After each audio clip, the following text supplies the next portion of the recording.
കള്ളുകുടിയനായ ഒരു അയൽവാസി മഹാനായ അബൂ ഹനീഫ ഇമാമിനുണ്ടായിരുന്നു. വെറും വലിയൊരു തെമ്മാടി കൂടിയാണ്. അദ്ദേഹം ഒരുപാട് ഉപദേശിച്ചു. ഒന്ന് നിർത്തിക്കൂടെ, എത്ര കാലായി, ഒന്ന് നന്നായിക്കൂടെ. നിരന്തരമായി മഹാനായ അബൂ ഹനീഫ ഇമാം നിരന്തരമായി ഉപദേശിച്ചിട്ടും ഇയാള് നന്നായില്ല. നേരത്തെ പറഞ്ഞതുപോലെ നിങ്ങൾക്ക് എന്താണ് ഇഷ്ടം, എന്റെ ഖബറിലേക്ക് നിങ്ങൾ വരുന്നില്ലല്ലോ. ഇതപ്പോ ഇയാളുടെ മുദ്രാവാക്യം, ഇയാളുടെ തിയറി ഏതാണ്? എന്റെ ഖബറിലേക്ക് നിങ്ങൾ വരുന്നില്ലല്ലോ, അതുകൊണ്ട് എന്നെ വിട്ടേക്ക്, എന്റെ വഴിയിൽ വിട്ടേക്ക്.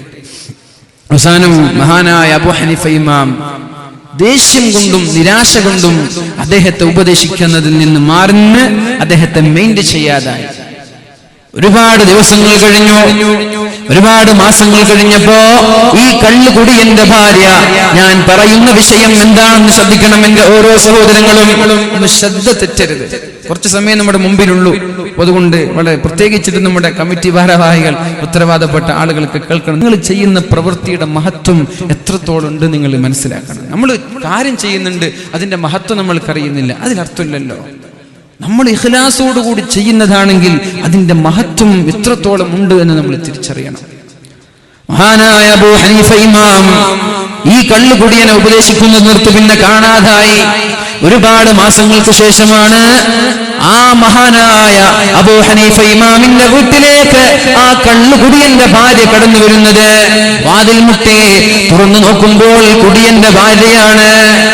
അബൂ ഹനീഫ ഇമാമേ, എന്റെ ഭർത്താവ് മരിച്ചു പോയിരിക്കുകയാണ്, എന്റെ ഭർത്താവ് ലോകത്തോട് പറഞ്ഞു പോയിരിക്കുകയാണ്, അതുകൊണ്ട് മയ്യിത്ത് നിസ്കാരത്തിന് നേതൃത്വം നൽകാൻ നിങ്ങളൊന്ന് വരണേ എന്ന് പറഞ്ഞപ്പോഴാണ് മഹാനായ അബൂ ഹനീഫ ഇമാം അത് കേൾക്കാതെ നിഷേധിച്ചു കളഞ്ഞു. ഞാൻ വരൂല, ആ കള്ളുകുടിയന്റെ മയ്യിത്ത് നിസ്കരിക്കാൻ ഞാൻ വരൂല എന്ന് പറഞ്ഞ് ആ സഹോദരിയെ മടക്കിയാക്കുകയാണ്. നിസ്കരിക്കാൻ പോയില്ല.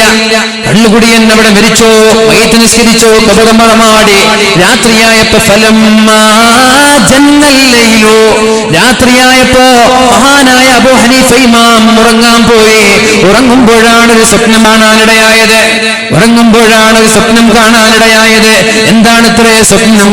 ഈ കുടിയനായ അയൽവാസി സ്വർഗത്തിന്റെ പൂന്തോട്ടങ്ങളിലൂടെ ഉലാത്തി നടക്കുകയാണ്. സുബ്ഹാനല്ലാഹ്, കള്ളും കുടിച്ച് നടന്നിട്ട് സ്വർഗത്തിലാണ്. കള്ളുകുടിയനാണ്, നിസ്കരിക്കാൻ പോയിട്ടില്ല. മഹാനായ അബൂ ഹനീഫ ഇമാം ഈ ചെറുപ്പക്കാരൻ സ്വർഗത്തിന്റെ പൂന്തോട്ടങ്ങളിലൂടെ, സ്വർഗത്തിന്റെ പൂന്തോപ്പിലൂടെ ഇങ്ങനെ ഉലാത്തി നടക്കുന്നുണ്ട്. സന്തോഷത്തോടെ ഇങ്ങനെ എൻജോയ് ചെയ്ത് ആഹ്ലാദിച്ച് നടക്കുന്നുണ്ട്.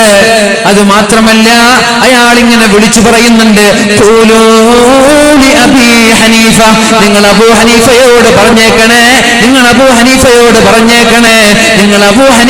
പറഞ്ഞേക്കണേ, അൽഹംദുലില്ലാഹ്, സർവസ്തുതിയും അല്ലാഹുവിനാണ്. ഇന്നൽ ജന്നത ലം തജ്അൽ ബിയദിഹി, ഈ സ്വർഗമെന്ന് പറയുന്നത് അബൂ ഹനീഫയുടെ കൈകൾ കൊണ്ട് നിർമ്മിച്ചതല്ല എന്ന് നിങ്ങൾ അബൂ ഹനീഫയോട് പറയണേ എന്ന് സ്വർഗത്തിൽ ഇങ്ങനെ പറഞ്ഞുകൊണ്ട് പൂന്തോപ്പിലൂടെ നടക്കുകയാണ്. അബൂ ഹനീഫ ഇമാം ഞെട്ടിപ്പോയി. പിറ്റേ ദിവസം പകലിൽ സുപ്രഭാതത്തിൽ നേരെ ചെന്നത് അയൽവാസിയുടെ വീട്ടിലേക്കാണ്. എന്നിട്ട് ഭാര്യയോട് ചോദിച്ചു, എന്താ നിങ്ങളുടെ ഭർത്താവിന്റെ അവസ്ഥ എന്താ? ഭർത്താവ് മരിച്ചുപോയില്ലേ, പിന്നെ അയാളുടെ അവസ്ഥ ചോദിച്ചിട്ടെന്താ? അല്ല, നിങ്ങൾ പറയണം എന്താണ് അവസ്ഥ. നിങ്ങൾ അറിയുന്നത് പോലെ കള്ളുകുടിയനാണ്, പ്രത്യേകിച്ചിട്ടുണ്ട്. അല്ല, എന്തെങ്കിലും നന്മകൾ ജീവിതത്തിൽ ചെയ്തിരുന്നോ? അപ്പോഴാണ് ആ പെണ്ണ് പറഞ്ഞത്, പ്രത്യേകിച്ചിട്ട് നന്മയൊന്നുമില്ല.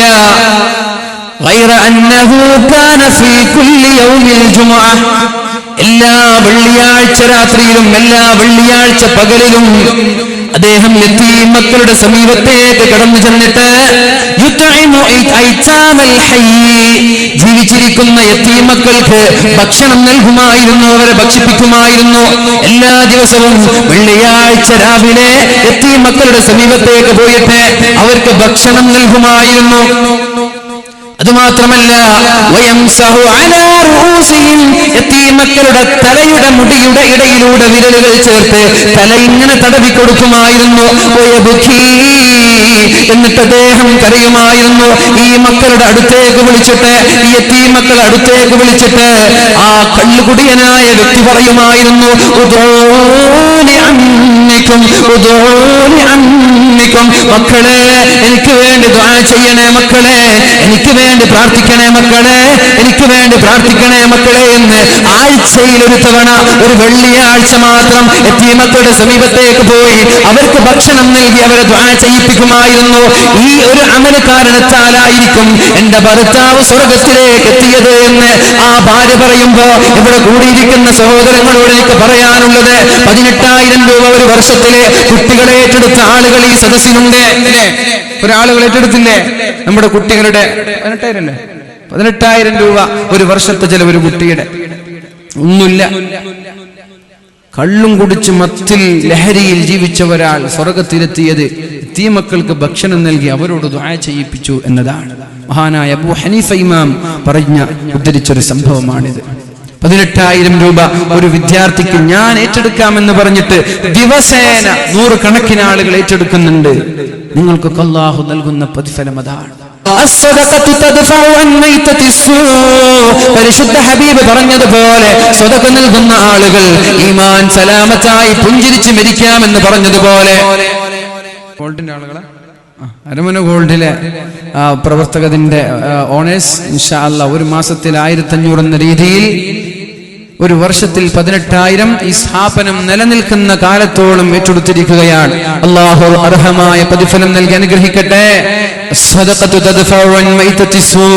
സദഖ നൽകുന്ന ആളുകൾക്ക് ഈമാൻ സലാമത്തായി മരിക്കാമെന്ന് അല്ലാഹുവിന്റെ ഹബീബ് പറഞ്ഞതുപോലെ അല്ലാഹുവേ അല്ലാഹുവേ അല്ലാഹുവേ ഈ 2 പേർക്കും അതുപോലെ ഇന്നലകളിൽ സംഭാവന ചെയ്ത എല്ലാ ആളുകൾക്കും ഇവിടെ ഒരുമിച്ച് കൂടിയ ആളുകൾക്ക് അവരുടെ ബറക്കത്ത് കൊണ്ട് ഈമാൻ സലാമത്തായി മരിക്കാൻ തൗഫീഖ് നൽകണേ അല്ലാഹ്. 17 വർഷമായി മക്കളില്ലാത്തൊരു സഹോദരൻ അല്ലാഹുവേ 18,000 രൂപ ഒരു കുട്ടിയുടെ ചെലവ് ഇവിടെ എടുത്തിരിക്കുകയാണ്. അല്ലാഹുവേ ആ സഹോദരന് മക്കള് നൽകണേ അല്ലാഹ്. അല്ലാഹുവേ മക്കളെ നൽകണേ അല്ലാഹ്. നിനക്ക് മക്കളെ നൽകാൻ പ്രയാസമില്ലല്ലോ റബ്ബേ. നീയാണ് മക്കളെ നൽകുന്നത്, ഡോക്ടർമാരല്ല. നീയാണ് മക്കളെ നൽകുന്നത്, മരുന്നുകളല്ല. അല്ലാഹുവേ അല്ലാഹുവേ ഈ സഹോദരൻ നീ എത്രയും പെട്ടെന്ന് കൺകുളിർക്ക സന്തോഷിക്കാൻ സന്തോഷവാർത്ത നീ നൽകണേ അല്ലാഹ്. ഒരു മകനല്ല, സാലിഹീങ്ങളായ ഒരുപാട് മക്കളെ നീ നൽകണേ അല്ലാഹ്. ഞങ്ങളുടെ ദുആഇനെ നീ തള്ളിക്കളയല്ല റബ്ബേ, ഞങ്ങളുടെ ദുആഇനെ നീ തട്ടിക്കളയല്ല അല്ലാഹ്. ഏറ്റെടുത്ത എല്ലാ ആളുകൾക്കും ഈമാൻ സലാമത്തായി മരിക്കാനുള്ള തൗഫീഖ് നൽകണേ അല്ലാഹ്.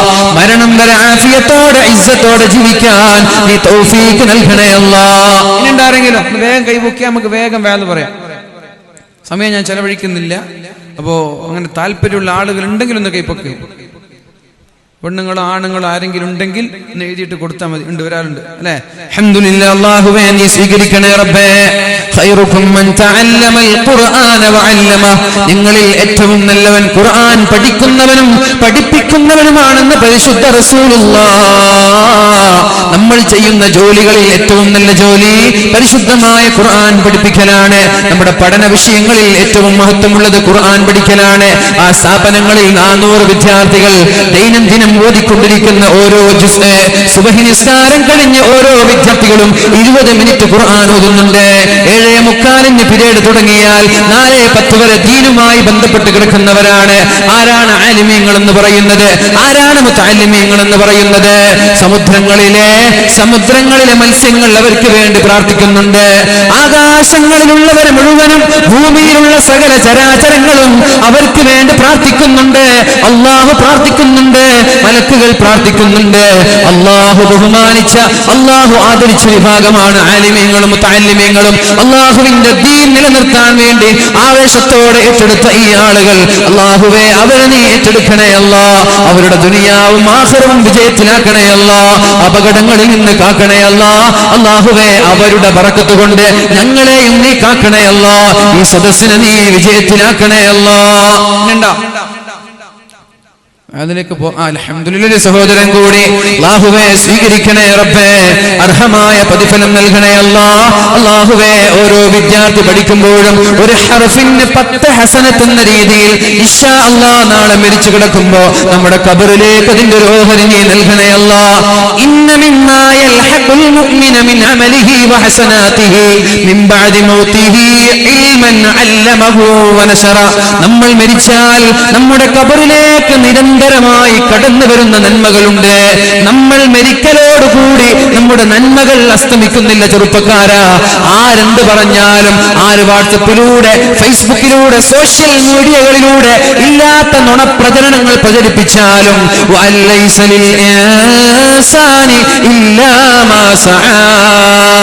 ഒരു മനുഷ്യനെ ഉറപ്പിക്കാൻ പറ്റുന്നത് അവൻ അധ്വാനിച്ചത് മാത്രമാണ്.